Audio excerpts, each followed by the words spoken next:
Hello दोस्तों, कैसे हैं आप सब लोग। आशा करती हूँ अच्छे होंगे। हमारी आज की कहानी का नाम है इल्ज़ाम। मेरा नया एप्पल का फ़ोन नहीं मिल रहा।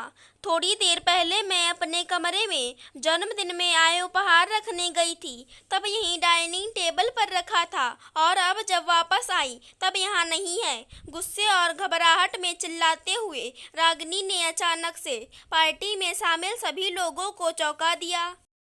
तुमने कहीं इधर उधर रख दिया होगा।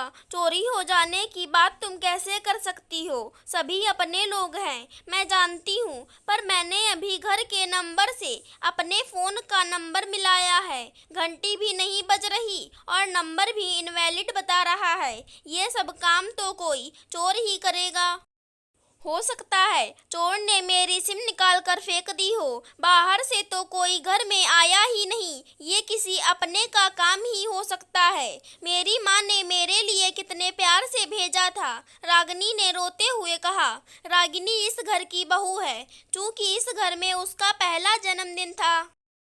इसके उपलक्ष्य में उसके पति योगेश ने सरप्राइज पार्टी का आयोजन किया था, जिसमें उसके माता पिता और दोनों बहनें शामिल होने आई थी। वहीं रागिनी के मायके में उसकी भाभी के बच्चा होने वाला है, इसलिए माता पिता की जगह भाई ही आया था, जो थोड़ी देर शामिल होने के बाद जल्दी ही निकल गया। जिसके जाते ही रागिनी ने हंगामा शुरू कर दिया था। बहू, क्या तुम मेरी बेटियों पर इल्ज़ाम लगाना चाहती हो कि उन्होंने तुम्हारा फ़ोन चोरी किया है? अरे उन्हें चोरी करने की क्या ज़रूरत है। ऐसे 10 फ़ोन तो वो खुद खरीद सकती हैं। दोनों के ही पतियों का अच्छा खासा व्यवसाय है, संपन्न घर में ब्याह करके गई हैं। मुझे तो लगता है कहीं तुम्हारा भाई ही तो फोन वापस नहीं ले गया। ससुराल में दिखावा भी हो गया और गिफ्ट वापस भी साथ ले गया, सविता जी ने बीच में आकर कहा। बिल्कुल सही कह रही हो माँ आप। और सिर चढ़ाओ, अपनी बहुओं को देख लिया, आपकी ही बेटियों को चोर बना दिया, छोटी वाली ननद ने आंखें तैराते हुए कहा। वहीं बड़ी ननद ने बात को संभालते हुए रागिनी के कंधे पर हाथ रखा। भाभी, घर की चीज घर से कहीं नहीं जा सकती।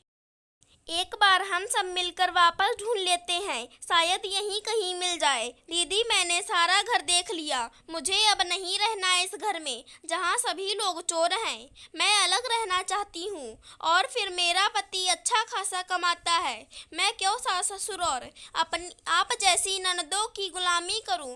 रागिनी गुस्से में कहकर चली जा रही थी। तभी ननद के छोटे वाले बेटे ने पलंग के गद्दे के नीचे छुपा फोन सभी के सामने लाकर दे दिया।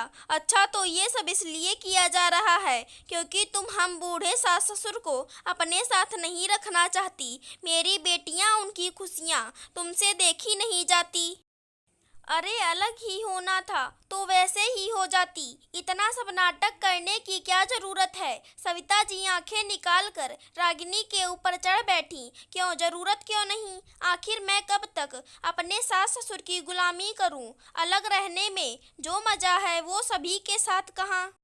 और फिर 100 बहाने होते हैं, अलग होने के एक ना एक तो काम कर ही जाएगा।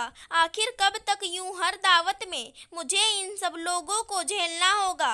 अपनी भी कोई पर्सनल जिंदगी होती है। रागिनी ने अपनी चोरी पकड़े जाने पर आंखें चुराते हुए कहा। रागिनी, खबरदार, जो अब एक शब्द भी और कहा, बहुत हुआ तुम्हारा नाटक। इतनी देर से मैं कुछ बोल नहीं रहा तो इसका ये मतलब नहीं कि तुम कुछ भी मेरे परिवार के खिलाफ बोले चली जाओ। हाँ छोटे, तू बिल्कुल सही कह रहा है। अभी के अभी इसे इसके मायके वापस भेज दे। अभी हम पर चोरी का इल्जाम लगाया है, कल को कोई और बड़ा इल्जाम लगा दिया तो हम कहाँ जाएंगे। छोटी बहन एक बार फिर ताव में थी।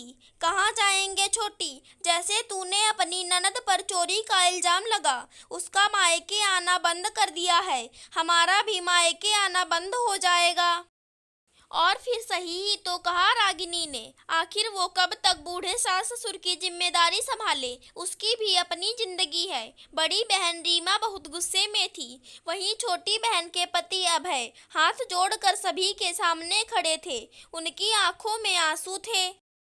आपको कुछ कहने की जरूरत नहीं है, ये सब एक नाटक था। छोटी को माँ ने शुरू से ही कुछ ज्यादा ही सिर पर चढ़ा रखा है। उसकी हर गलत और नाजायज बात को बढ़ावा वही देती हैं, पर वो भूल जाती हैं कर्म हमेशा लौट कर वहीं वापस आता है जहां हम उसे छोड़ते हैं। ये सब मैंने योगेश और रागिनी ने मिलकर प्लान किया था। मुझे माफ कर दो दीदी, बहुत बड़ी भूल हो गई। अभय जी, आपने भी अपनी बहन के लिए कुछ नहीं बोला और चुपचाप अलग हो गए सिर्फ मेरे लिए। मैं और दीदी सब जानते थे, पर वो सिर्फ और सिर्फ तुम्हें और मुझे खुश देखना चाहती थी। शायद बड़ी बहन का प्यार ही ऐसा होता है, इसलिए उन्हें माँ का दर्जा दिया जाता है। सही कहा आपने। और भाभी भी माँ समान होती हैं। रागिनी भाभी, आगे से आपको ये सब करने की जरूरत नहीं पड़ेगी। आपको अपनी ननद की फिर कभी ऐसी शिकायत नहीं मिलेगी। ये सब मेरे ही लाड प्यार का नतीजा है।